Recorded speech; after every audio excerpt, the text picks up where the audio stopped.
এই যে খুব খেয়ে দিয়ে সেজেগুজে রাজসভায় যাচ্ছ, তা আমার ব্যাপারটা মনে আছে তো? তোমার আবার কি ব্যাপার? ভুলে বসে আছো তো? কতদিন ধরে একটা ভালো দেখে জামদানি শাড়ি আনতে বলেছি না? দেখো গিন্নি, তোমাকে জামদানি শাড়ি কিনে দেবার মতো ট্যাঁকের জোর আমার নেই। কেন নেই কেন? তুমি হচ্ছ এই রাজ্যের মন্ত্রী। এই শোনো, জামদানি শাড়ি কিন্তু আমার চাই চাই। না হলে কিন্তু একদম বলে দিলাম অনর্থ দিয়ে ছাড়বো। দিলে কাজে বেরোবার সময় মেজাজে 13টা বাজিয়ে দিলে একবার। কেন যে মরতে বিয়ে করতে গিয়েছিলাম তোমাকে, আজ মহারাজকে বেতন বাড়াবার কথা বলতেই হবে।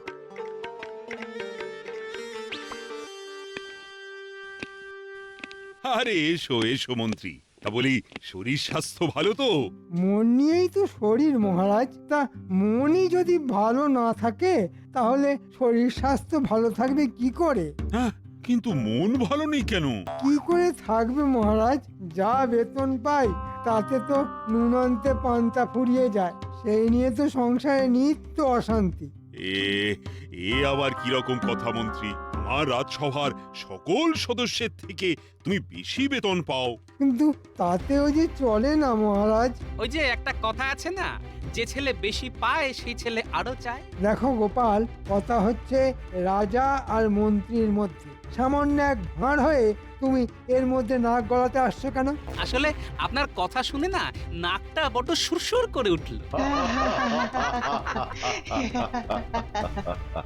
গোপাল যতই টিপ্পনি কাটুক না কেন, এবার কিন্তু আমার বেতন বাড়াতেই হবে মহারাজ।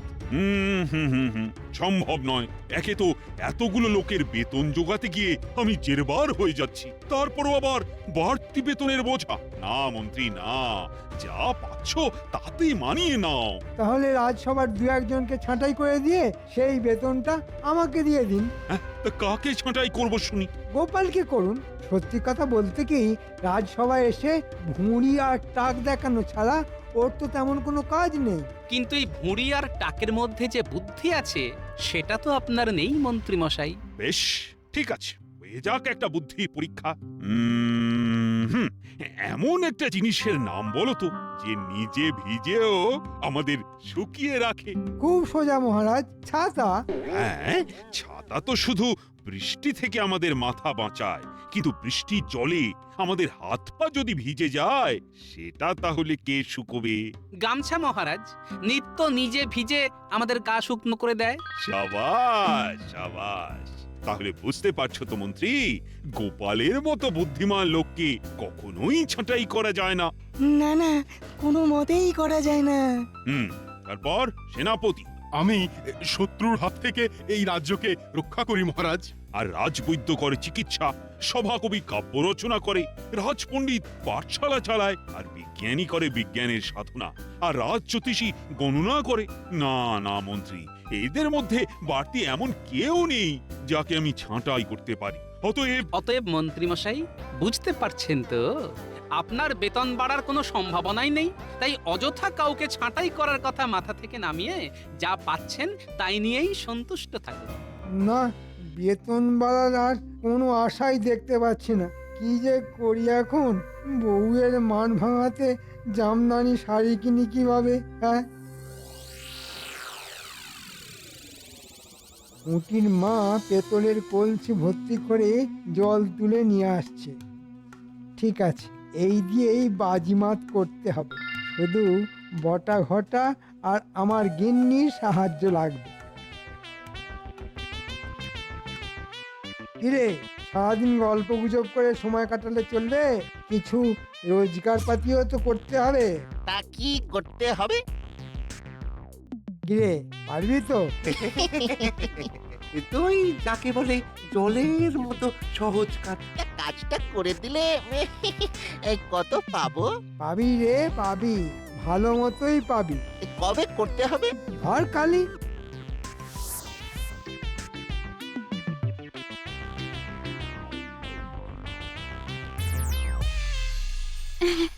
কি গো, আমার জামদানি শাড়ি এনেছো? চিন্তা করো না, দু একদিনের মধ্যেই পেয়ে যাবে। তবে তার জন্য তোমায় একটা কাজ করতে হবে। আমাকে আমাকে কাজ করতে হবে? তা কি কাজ শুনি? ওই তো জলের ধারে বসে জলের মতো সোজা কাজ একটা, মানে ঠিক কাজও নয়, শুধু একটু গল্প কর ব্যাস। আর ঠিকঠাক করতে পারলে শুধু জামদানি শাড়ি কেন, তার সাথে সোনা হিরে কিছুরই অভাব থাকবে না তোমার। বাবা রে বাবা, কি দুষ্ট বুদ্ধি তোমার মাথায়।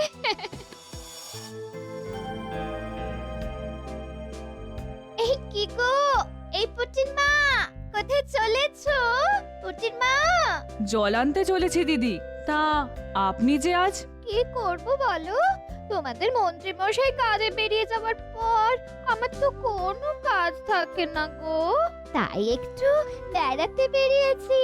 তা এতদিন পর যখন দেখা হয়ে গেল, তখন চলো না পুকুর পাড়ে বসে দুজন একটু গল্প করি।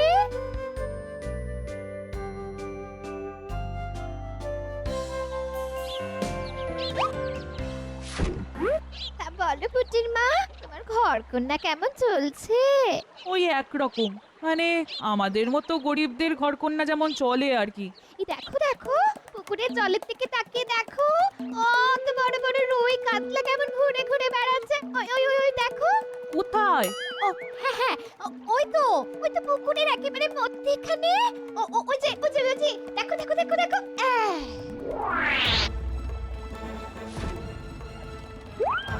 কই গো দিদি, আমি তো কোনো বড় রুই কাতলা দেখতে পাচ্ছি না। তাহলে হয়তো আমাদের কথা শুনে জলে ডুব মেরেছে। যাই হোক ভাই, আমি তাহলে এখন চলি। হ্যাঁ, আমিও জল নিয়ে ঘরে যাই। এ কি, আমার ঘোড়া কোথায় গেল? ঘোড়া কে নিল? তাই তো, কে নিল? হ্যাঁ হ্যাঁ, হায় হায় হায়, ওটা যে আমার বিয়ের দানের ঘোড়া। ভেবেছিলাম মেয়ের বিয়েতে দেব, এখন কি করব? এ বাবা, দেশে কি চোরের উপদ্রব বেড়েছে দেখেছো? দুটো জলজাত মানুষের চোখের সামনে থেকে ঘোড়া নিয়ে পালালো। যাও যাও, এক্ষুনি গিয়ে মহারাজের কাছে নালিশ করো, তিনি ঠিক উদ্ধার করে দেবেন তোমার ঘোড়া। ঠিক বলেছেন, যাই বাড়ি গিয়ে পুটির বাবাকে বলি।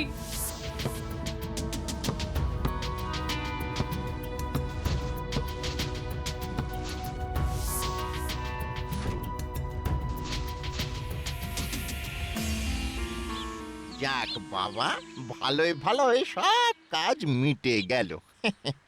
হ্যাঁ, মন্ত্রীমশাই যেমন যেমন বলেছিলেন ঠিক তেমন তেমন করে দিলাম। চল চল, এখন ওই মন্ত্রীমশাইকে বলে পাওনাগুলো নিয়ে আসি। চল। চল। কি ব্যাপার পুঁটির বাবা, তুমি এই সময় রাজসভায়? আমার সর্বনাশ হয়ে গেছে গোপাল দাদা। মহারাজ, পুকুর পাড় থেকে আজ আমার পেতলের ঘোড়া চুরি হয়ে গেছে। তা কি করে হলো? আগে মহারাজ, রোজকার মতো আজও পুটির মা ঘোড়া নিয়ে পুকুর থেকে জল আনতে গিয়েছিল। পথের মধ্যে মন্ত্রী মশাই স্ত্রীর সঙ্গে দেখা হয়েছিল, দুজনে মিলে পুকুর পাড়ে বসে একটু গল্প করছিল। তারপর? হয়তো কথা বলতে বলতে পুটির মা একটু অন্যমনস্ক হয়ে পড়েছিল, আর সেই সুযোগে কেউ এসে আমার মন চকচকে ভারী পেতলের ঘোড়াটা নিয়ে পালিয়ে গেছে। কি বলছো? দিনে দুপুরে এমন ছিচকে চুরি? না না না না, এ তো ভালো কথা নয়। সেনাপতি, এক্ষুনি পেয়াদা রক্ষীদের পাঠাও। যেমন করে হোক ওই ঘোড়া কিন্তু খুঁজে বের করা চাই। পেয়াদা আর রক্ষীরা কি করবে মহারাজ? যে চুরি করেছে সে নিশ্চয়ই এতক্ষণে ওই ঘোড়া হয় বিক্রি করে দিয়েছে, নয়তো গোপন কোনো জায়গায় লুকিয়ে ফেলেছে। হ্যাঁ, কথাটা খুব একটা মন্দ বলুন। তাহলে কি করা যায়? আমি বলি কি, রাজ জ্যোতিষী একবার গণনা করে দেখুন না ওই ঘোড়া কোথায় আছে। একেবারে ঠিক কথা বলেছ মন্ত্রী। রাজ্যোতিষী, তুমি একবার গণনা করে দেখো তো ওই ঘোড়া এখন কোথায় আছে।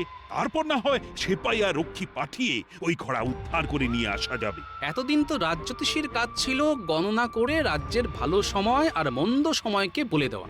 শেষকালে তাকে দিয়ে ঘোড়া চুরির গণনা? হ্যাঁ, রাজ জ্যোতিষীকে দিয়েই ঘোড়া চুরির গণনা। ওকেই গণনা করে বলে দিতে হবে ঘোড়া কোথায় আছে। পারলে বুঝবো ও ঠিকঠাক গণনা করতে পারে, আর না পারলে? আর না পারলে বুঝতে হবে ও একটা অকম্মার ঢেকি। ঠিক আছে, আমি গণনা করে দেখছি। কেঁদো না পুটির মা, কেঁদো না। এই বলি, এই পুটির বাবা তো মহারাজের কাছে গেছে। এই দেখো, মহারাজ ঠিক খুঁজে বের করে দেওয়ার ব্যবস্থা করবেন। হ্যাঁ, কিন্তু যদি খুঁজে না পাওয়া যায়, হায় হায়, কেন যে মরতে মন্ত্রী মশাইয়ের বউয়ের সঙ্গে গল্প করতে বসলাম।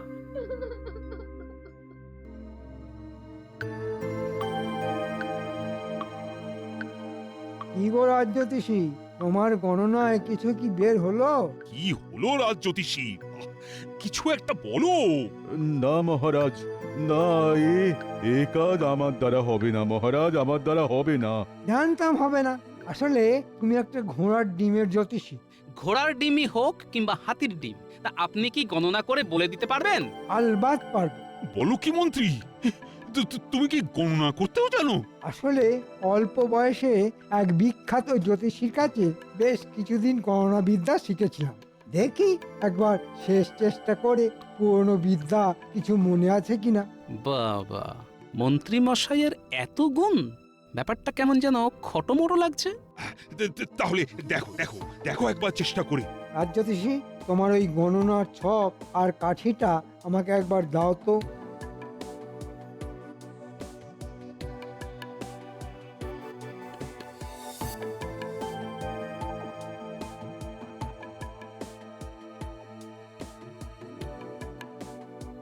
ও মা, আর কেঁদো না।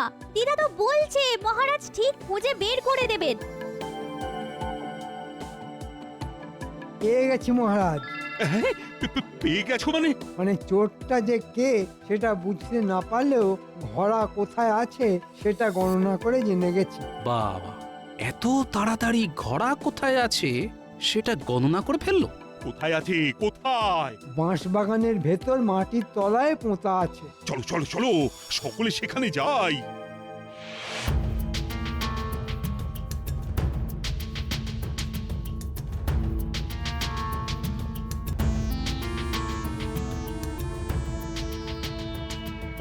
বলো তো ঠিক কোনখানটায় পোঁতা আছে? মনে হচ্ছে এইখানটা।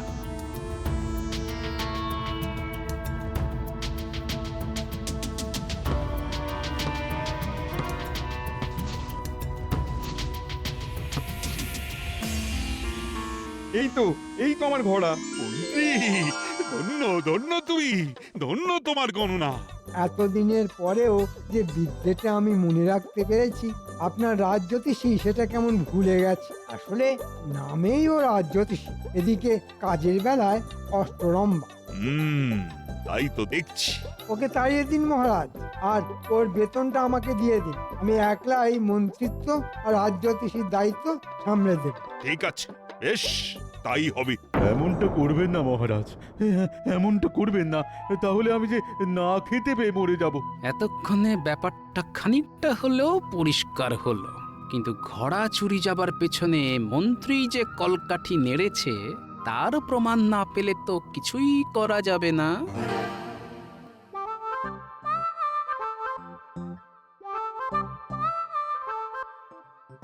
দেখলে তো, বলেছিলাম না মহারাজ তোমার ঘোড়া ঠিক উদ্ধার করে দেবেন। হ্যাঁ, সত্যি কথা বলতে হয়, ঘোড়া কিন্তু মহারাজ উদ্ধার করে দেননি, ঘোড়া উদ্ধার করে দিয়েছেন মন্ত্রী মশাই। মন্ত্রী মশাই যে এত বড় জ্যোতিষী এটা কিন্তু আগে জানতাম না। এটা অবশ্য ঠিক কথা। এই শোনো, এবার আমি বাড়ি যাই। হ্যাঁ, পৌঁছে দিয়ে আসি। না না না, আমি একলাই চলে যেতে পারবো গো।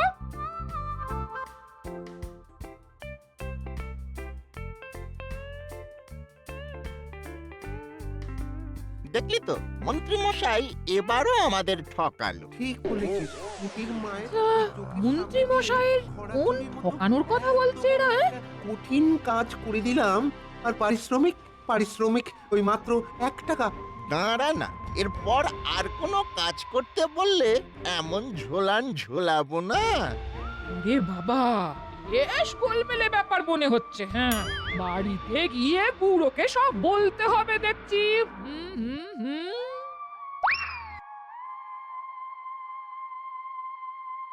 এবার আমার কি হবে গোপাল? হ্যাঁ, আমার চাকরি চলে গেলে আমি যে পথে বসে যাব। আচ্ছা আচ্ছা, তোমার কি মনে হয় মন্ত্রী মশাই আমার থেকেও বড় জ্যোতিষী? হ্যাঁ, দেখো মন্ত্রীমশাই আদপেও গণনা করতে পারে কিনা সেই বিষয়ে আমারও যথেষ্ট সন্দেহ আছে, কিন্তু কার্যকলাপ যে প্রমাণ করে দিয়েছে ও বেশ বড় মাপের জ্যোতিষী। তবে এখনই এতটা ভেঙে পড়ো না, আমিও সবকিছু না জেনে এত সহজে সবটা মেনে নিচ্ছি না। এই শোনো না, শোনো, একবার ভেতরে এসো, তোমার সঙ্গে আমার কথা আছে। হ্যাঁ, তোমরা কথা বলো, আমি তাহলে এবার আসি গোপাল। না না, তুমি বসো, আমি যাবো আর আসবো। হ্যাঁ, চালটা কেমন চেলেছি বলো?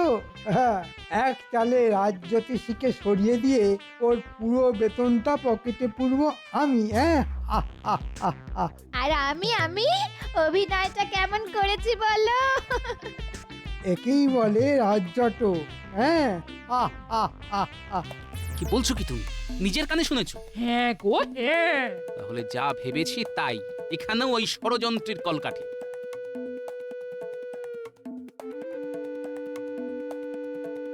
চলো রাজজ্যোতিষী, একবার মহারাজের কাছ থেকে ঘুরে আসি।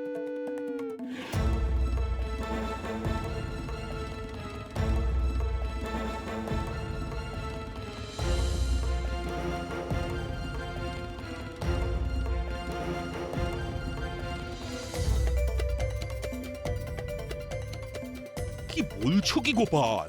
ঠিকই বলছি মহারাজ। কিন্তু হাতে নাতে প্রমাণ ছাড়া মন্ত্রীর বিরুদ্ধে তো আমি কোনো ব্যবস্থা নিতে পারি না গোপাল।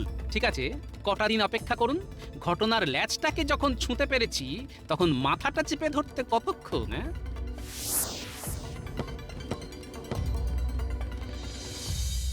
হ্যাঁ, ঘোড়া উদ্ধার করার পর সারা রাজ্যে যেভাবে আমার নাম ছড়িয়ে পড়েছে তাতে লোকের ভিড় লেগে যাবে। হ্যাঁ, আহ, আহ, আহ। ওদিকে রাজজ্যোতিষীকে হটিয়ে দিয়ে ওর বেতন আমি পাবো, আবার এদিকে গণনার ভরং দেখিয়ে দুহাত ভরে রোজগার। হ্যাঁ, এখন শুধু টাকা আর টাকা, টাকা আর টাকা।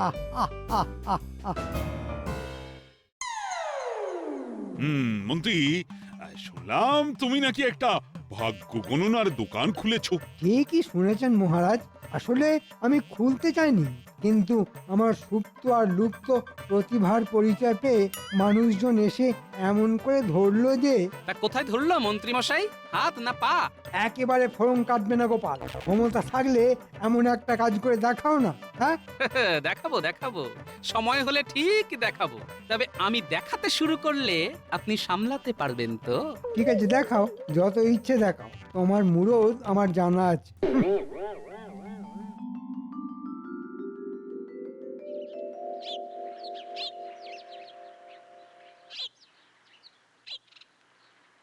মন্ত্রীর এই জ্যোতিষীর ভণ্ডামি হাতে নাতে ধরি কি করে?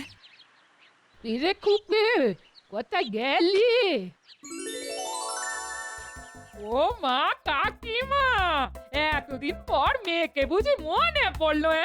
মনে তো সবই পড়ে মা, কিন্তু এতটা দূর বহু কাল তাই আশা হয়ে ওঠেনি। আমি কিন্তু জামাইয়ের কাছে একটা আর্জি নিয়ে এসেছি। বলুন। এই যে আমার ছেলে লেখাপড়ায় খুব ভালো আর অঙ্কে খুব মাথা। তাই নাকি? কিন্তু দুঃখের কথা কি, আমাদের ওখানে ভালো কোনো চাকরি পাচ্ছে না। আর তোমার সঙ্গে তো তোমাদের মহারাজের খুবই ভালো সম্পর্ক। তা দাও না বাবা, মহারাজকে বলে কইয়ে তোমাদের রাজবাড়িতে একটা চাকরি করিয়ে দাও। ঠিক আছে, ঠিক আছে, করে দেব। তবে তার আগে একটা কাজ করতে হবে। বলুন না কি কাজ? যা বলবেন সব করতে রাজি আমি। আমার দেখিয়ে দেওয়া এক জ্যোতিষীর কাছে গিয়ে তোমাদের বলতে হবে যে তুমি লেখাপড়ায় খুব দুর্বল আর অঙ্কে একেবারে মাথা নেই। তাতে কি হবে? মহারাজের সামনে ওই বুজরুকের সব ভণ্ডামি ফাঁস হয়ে যাবে, আর খুশি হয়ে মহারাজ তোমাকে চাকরি দেবেন। বুঝতে পেরেছি, বুঝতে পেরেছি। আমি তাহলে চট করে মহারাজকে খবরটা দিয়ে আসি। বাবা, বলুন কি চাই? এই যে আমার ছেলে, এতটা বয়স হয়ে গেল, গোফ দাড়ি চেচে চেচে গালে কড়া পড়ে গেল, অথচ এখনো পাঠশালার পড়াটাও শেষ করে উঠতে পারলো না। আপনার খুব নাম শুনে ওই ভাগ্যটা গণনা করাবার জন্যে আপনার কাছে এসেছি। হয়ে যাবে, সব হয়ে যাবে। নিন, বসে পড়ুন।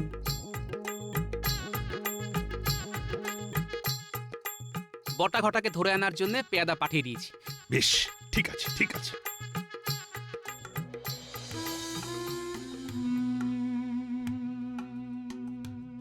যা বুঝলাম তাতে ওর সর্বস্থানে শুধু শনি আর রাহু বিরাজ করছে। তবে ভালো মতো খরচ করলে ওর সর্বস্থানে শনি আর রাহুকে হটিয়ে দিয়ে সূর্য আর বুধকে বসিয়ে দেব। দেখবেন 1 বছরের মধ্যেই ও কেমন বিদ্বান হয়ে উঠবে। কাকে বিদ্যান করবেন মন্ত্রী মশাই? ও তো এমনিতেই বিদ্যান। তুমি কি করে জানলে? ও যে আমার নিজের খুড়তুতো শালা। আপনার ভণ্ডামি ধরার জন্য এটা ছিল আমার ফাঁদ। ছি ছি মন্ত্রী, তুমি এতটা নীচ, এত বড় ভণ্ড! না মহারাজ, এই গণনায় আমার হয়তো কিছু গড়বড় হয়ে গেছে, কিন্তু পুঁটির মায়ের ঘোড়া উদ্ধার করে দেবার মতো সেই ঐতিহাসিক ঘটনার কথাটা একবার মনে করুন মহারাজ। কিরে মূর্তিমানের দল, নাহলে এমন মার খাবি না। এই বলছি বলছি বলছি বলছি সব বলছি। আসলে আসলে ওই মন্ত্রী মশাইয়ের কথায় আমরাই ওই ঘোড়া চুরি করে বাঁশবাগানে পুঁতে এসেছিলাম। হ্যাঁ মন্ত্রী! এ বাবা, পেট মোটাটা যে সব কিছু হাতে নাতে ধরে ফেললো।